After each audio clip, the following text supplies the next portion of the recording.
Prática unida ao estudo, por Bhikkhu Bodhi. Essa é a leitura de dois textos, ou ensaios, do Bhikkhu Bodhi, falando sobre a necessidade do estudo, unido à prática meditativa. Então, dando início à leitura, no caminho budista Theravada, a prática anda de mãos dadas com o estudo da doutrina. Quanto mais prática e estudo, mais rápido se solidifica a sabedoria, tão necessária para o fim da confusão e sofrimento. O esforço na prática e o estudo criam as condições para que o entendimento correto seja construído. O tema desse retiro do Dhamma pode ser descrito como a importância de combinar o estudo com a prática. Nos dias de hoje, aqui nos Estados Unidos, há um grande interesse pelo budismo em muitos níveis. Com frequência, no entanto, os praticantes e estudiosos estão separados por uma grande distância, quase como se vivessem em mundos distintos. Muitos daqueles que se consideram praticantes do budismo consideram que a prática budista consiste apenas de meditação, perseguida em separado de um entendimento mais amplo do Dhamma. E isso, algumas vezes, conduz a radicais novas interpretações dos ensinamentos, que transformam, infelizmente, o Dhamma em um antigo sistema de psicoterapia que transcende o indivíduo ou uma mera arte de vida, uma maneira de viver feliz e em paz aqui e agora. Isso pode ser bom até onde possa levar, mas quem estiver em busca de algo mais sério, em breve irá sentir uma deficiência de visão, uma falta de profundidade, ao comparar essa versão dos ensinamentos com a versão clássica, tradicional. Por outro lado, nas universidades seculares, os acadêmicos realizam estudos avançados dos textos, cultura e história budistas, tentando compreender o budismo em termos puramente objetivos como um fenômeno cultural e histórico. Esta abordagem pode nos proporcionar um vasto volume de conhecimentos sobre o budismo, mas isso não produz o genuíno insight em relação às verdades que o Buda estava tentando transmitir. O defeito nesta abordagem é que o estudo do budismo é feito com total desconsideração da fé e prática budista, que são os requisitos para o insight profundo. Sem dúvida, sob o ponto de vista acadêmico, é útil adquirir esse conhecimento, mas se esse conhecimento não tiver um impacto nas nossas vidas, então será estéril e improdutivo. Portanto, aqui na América, o presente encantamento com o budismo tende a se dividir em duas facções. De um lado, há praticantes que são sinceros nos seus compromissos, nos seus comprometimentos com a prática budista, mas que com frequência carecem de uma clara compreensão dos princípios budistas. Alguns até mesmo rejeitam o estudo do Dhamma, chamando isso de emaranhado de conceitos e ideias, o que mostra a ignorância presente na mente. Do outro lado da divisão encontramos os acadêmicos eruditos, que possuem amplo conhecimento factual sobre o budismo, mas que carecem de fé no Dhamma e da experiência prática no caminho budista. Em nenhum dos casos existe a preocupação de que, na verdade, deveríamos aprender com o Buda. Aqui no Bodhi Monastery, em New Jersey, Estados Unidos, enfatizamos a importância de juntar fé, estudo e prática num equilíbrio harmonioso. Embora esse monastério exista faz apenas 3 anos, a nossa missão já está tomando uma forma e, na medida em que os anos passam, esperamos que irá trazer frutos abundantes. A visão que guia esse monastério provém do trabalho do mestre Yin Shun, o mais destacado monge erudito chinês da era moderna, que ainda vive hoje em Taiwan, com 97 anos de idade. O trabalho do mestre Yin Shun é verdadeiramente impressionante e inspira respeito. Combina os métodos mais rigorosos de erudição histórica e literária com ousados insights acerca da doutrina e história budista, suportado por um comprometimento firme e inabalável com o caminho espiritual budista. Os seus muitos volumes de estudos eruditos abrangem toda a história do budismo, desde suas origens, através da evolução na Índia e o subconsequente desenvolvimento na China. O fundador do Bodhi Monastery, o mestre Jen Chun, é o pupilo mais sênior vivo do mestre Yin Shun e também uma pessoa extraordinária. Igual ao seu mestre, ele combina o conhecimento erudito do budismo com um coração compassivo, profundos insights e grandes votos de alguém que está bem avançado no caminho budista. Combinar o estudo e a prática como parte da estrutura da fé budista é uma abordagem que ressoa a própria tradição budista. Muitas formulações nos textos enfatizam a importância de combinar essas duas asas do caminho budista num equilíbrio saudável. Uma, encontrada nos Suttas, diz que quando uma pessoa adquire fé, ela deve se aproximar de um mestre para aprender a doutrina.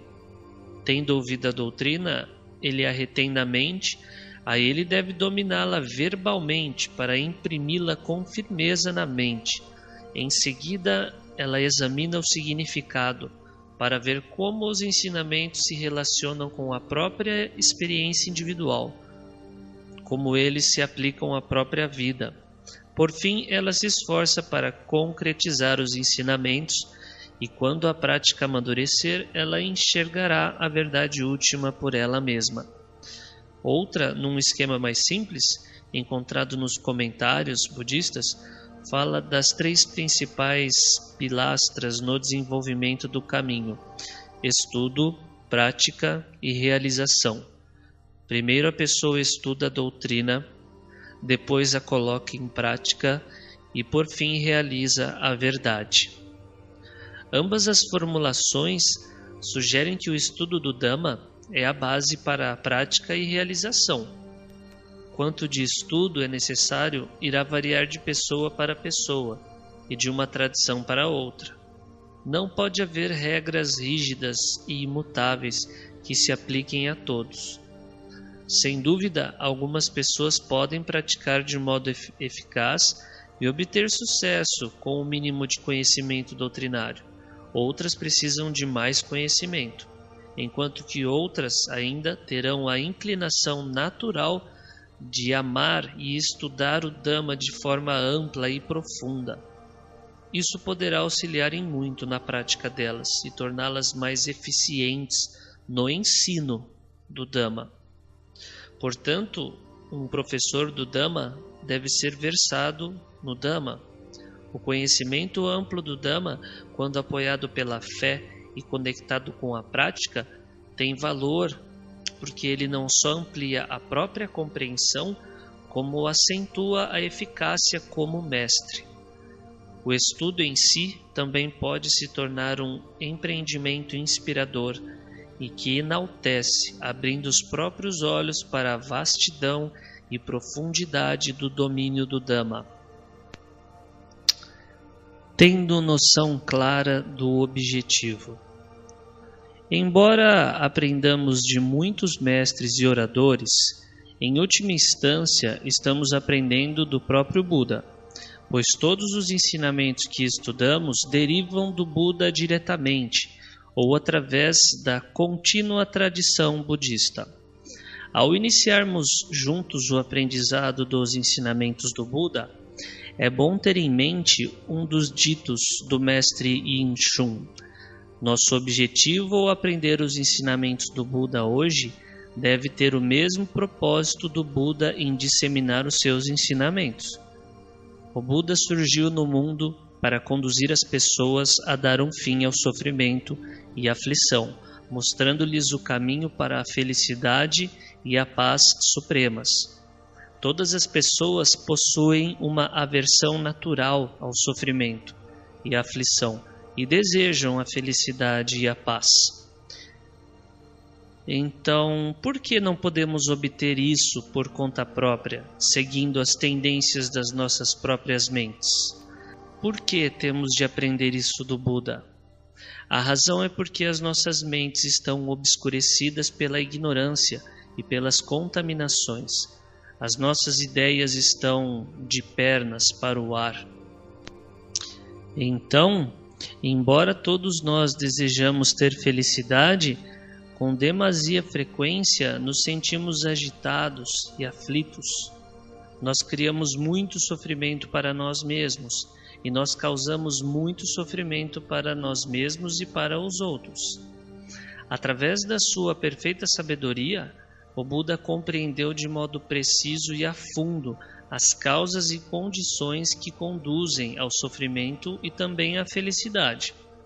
Devido à sua imensa compaixão, durante 45 anos, ele ensinou essas causas e condições extensivamente para o mundo, de modo que as pessoas pudessem entender que tipo de ações devem ser evitadas e que tipo de ações devem ser cultivadas. Portanto, nosso objetivo último ao estudar os ensinamentos do Buda deve ser aprender como distinguir os modos que são prejudiciais e destrutivos dos modos que são úteis e benéficos, os caminhos que conduzem ao sofrimento e os caminhos que conduzem à felicidade e à paz. Deveríamos fazer isso com um objetivo duplo. Primeiro, progredir na direção da nossa própria libertação. E segundo, permitir que contribuamos de forma eficaz para o bem-estar dos outros. Isso satisfaz o que é chamado de o bem duplo, o bem-estar próprio e dos demais. Ao aprender os ensinamentos do Buda, temos que aprender como aplicá-los à nossa própria situação. Muitos dos ensinamentos que encontramos nos suttas mais antigos eram dirigidos aos monásticos, pessoas que haviam renunciado ao mundo, dedicando-se tempo integral à prática do caminho. Eu penso que seria um erro as pessoas leigas descartarem esses ensinamentos como sendo irrelevantes nas suas vidas, pois esses ensinamentos apontam para o objetivo último que todos os discípulos do Buda deveriam buscar e praticar necessariamente para alcançar esse objetivo. Mas também seria um erro as pessoas leigas pensarem que elas apenas podem praticar o Dhamma de modo adequado, imitando a prática de monges e monjas. Eu penso que durante as suas rondas de pregações, o Buda deve haver dado muito mais ensinamentos para os seus discípulos leigos do que aquilo que está registrado nos textos. Embora esses possam ter sido perdidos, podemos extrair os princípios principais dos ensinamentos que foram preservados. Não é suficiente apenas repetir esses ensinamentos com as palavras usadas para registrá-los. Precisamos ver como praticá-los na atualidade, nas nossas próprias vidas. Ao fazer isso, precisamos traçar um rumo entre dois extremos. Um é o conservadorismo rígido, que adere com rigor e de modo impensado às formulações antigas, sem a preocupação de entender as suas razões subjacentes. O outro é o revisionismo excessivo, que torce os ensinamentos em demasia para adaptá-los às condições presentes. Uma abordagem saudável em relação ao Dhamma reconheceria que a doutrina em si está sujeita às duas leis da impermanência e condicionalidade. As formulações têm que mudar com as inevitáveis mudanças no pensamento humano e nas condições sociais. No entanto, elas têm sempre que permanecer fiéis aos princípios fundamentais do Dhamma. Aqui, quero sugerir que aprender com o Buda em um contexto prático significa, antes de mais nada, aprender dois aspectos do Dhamma, que de modo ideal devem correr em paralelo. Eu irei chamá-los de autotransformação e autotranscendência. O objetivo último dos ensinamentos, a iluminação ou libertação, é alcançado através de um ato de autotranscendência, um ato através do qual ultrapassamos os limites e fronteiras da mente condicionada e penetramos na verdade incondicionada. Esse ato é exercido através da sabedoria. No entanto, a sabedoria libertadora pode surgir apenas numa mente que seja cultivada de forma apropriada. E o processo de cultivo da mente é a tarefa da autotransformação. A autotransformação significa o cultivo gradual, de modo a progredir passo a passo na direção do despertar da verdadeira sabedoria. A autotransformação envolve dois processos. Um é a eliminação e o outro é o desenvolvimento. Irei discutir ambos de forma breve. Eliminação significa a remoção das qualidades prejudiciais nas nossas vidas.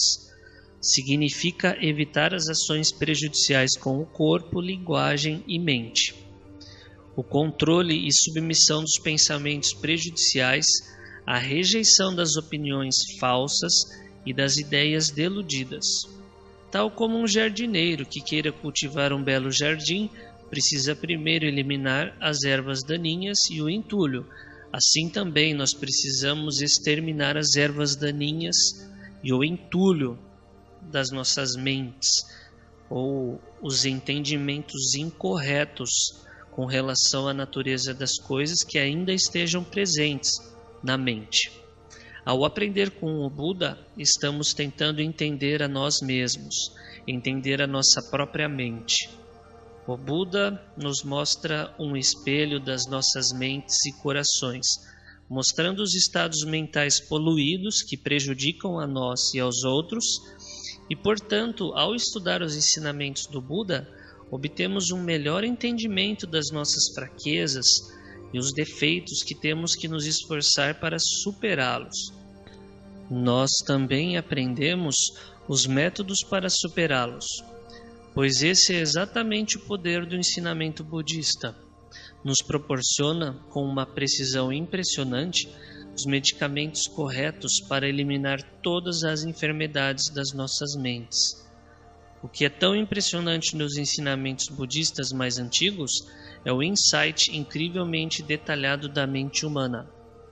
Esse ensinamento proporciona um tipo distinto de análise psicológica do que aquilo que encontramos na psicologia ocidental. O objetivo aqui não é tanto recuperar pessoas perturbadas de modo patológico a um nível de saúde mental considerado como normal, mas de tratar as pessoas normais de modo que elas possam se elevar acima das limitações e grilhões da mente normal e concretizar o seu potencial oculto, a mente totalmente purificada e desperta. Isso requer uma abordagem completamente distinta, uma abordagem que é a excelente contribuição do Buda para o entendimento da natureza humana. O Buda não somente nos oferece uma análise dos nossos defeitos, mas um catálogo das nossas forças em potencial. Ele também nos ensina os meios para fazer com que essas forças em potencial se tornem mais reais e efetivas. Ele nos proporciona um ensinamento extraordinariamente pragmático, que podemos aplicar na nossa vida diária para passo a passo ascender na direção da realização última. O movimento nessa direção é o que significa desenvolvimento.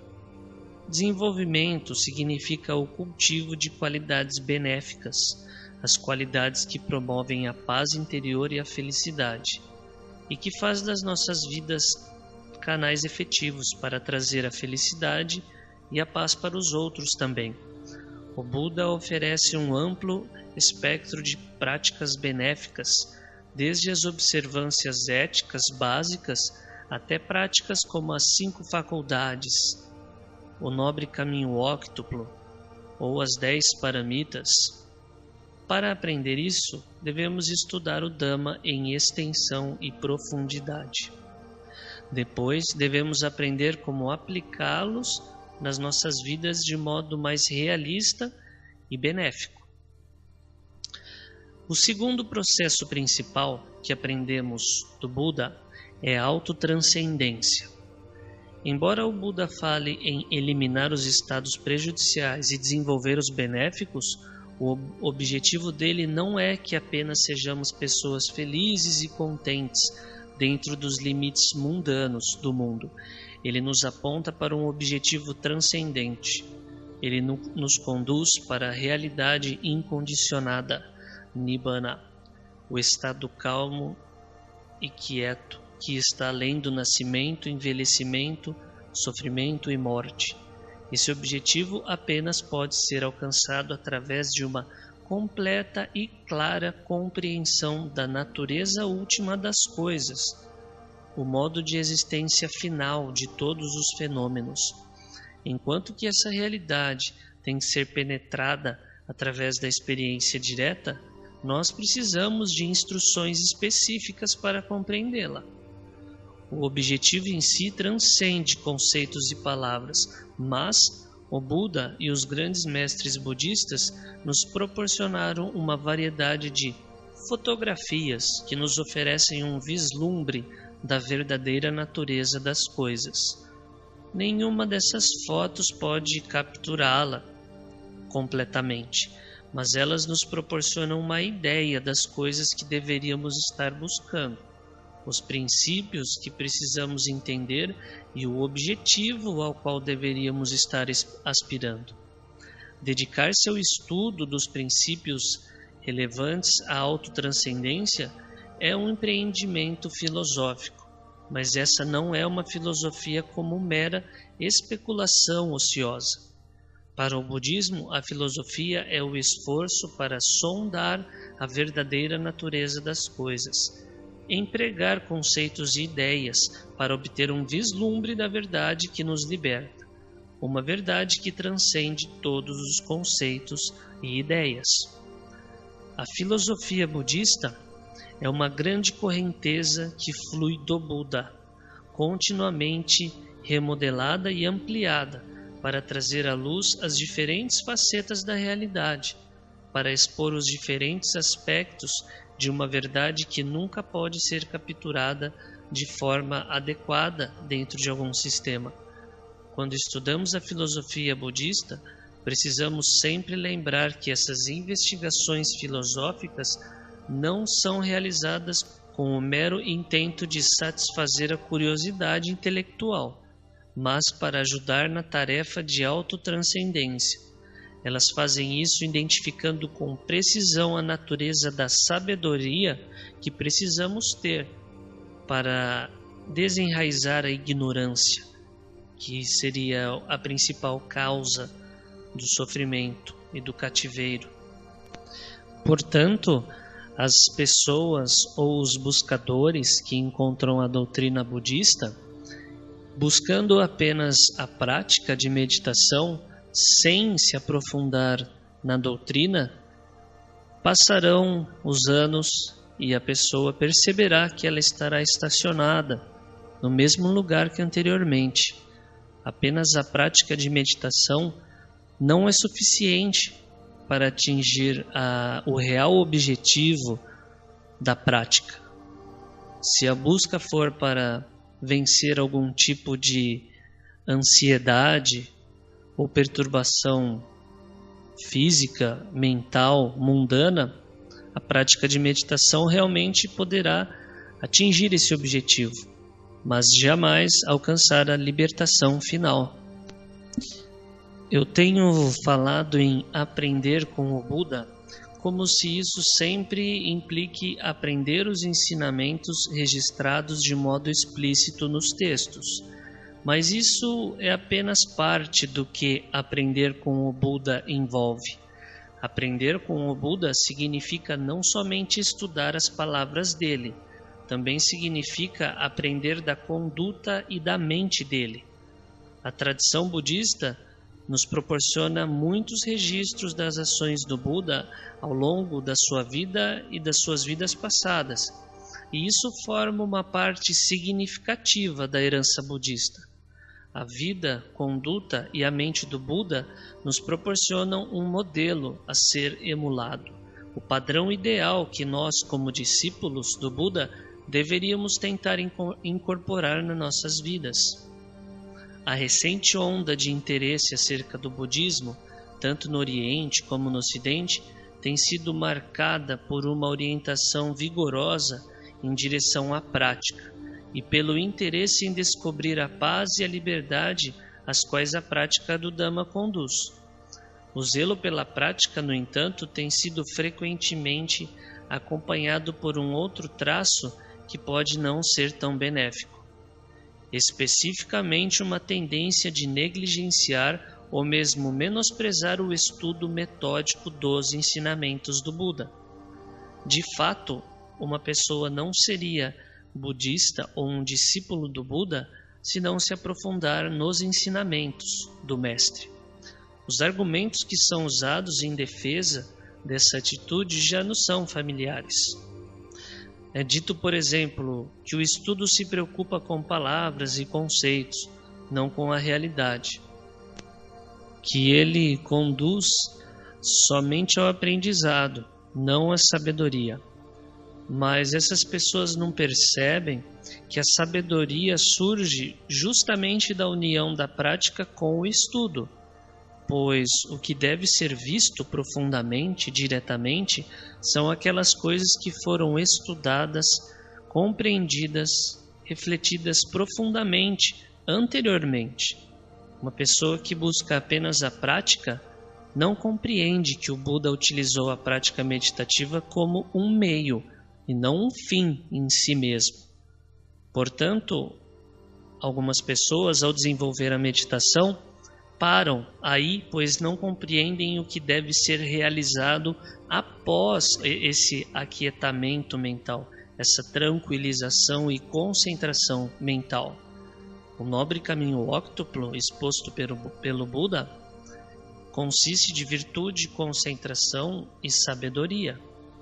Todos os fatores devem ser cumpridos, bem como justamente as práticas de insight, que devem ser realizadas após a prática meditativa, ou durante esses momentos em que a mente está concentrada e pura.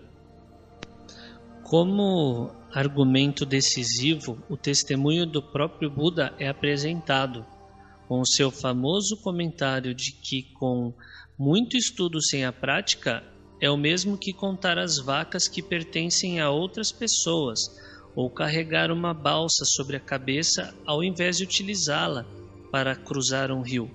Essa alegação, para estarmos seguros, tem seu lado de verdade, porém ela também sofre de uma distorção, que na verdade pode atrapalhar ao invés de ajudar o progresso no caminho budista.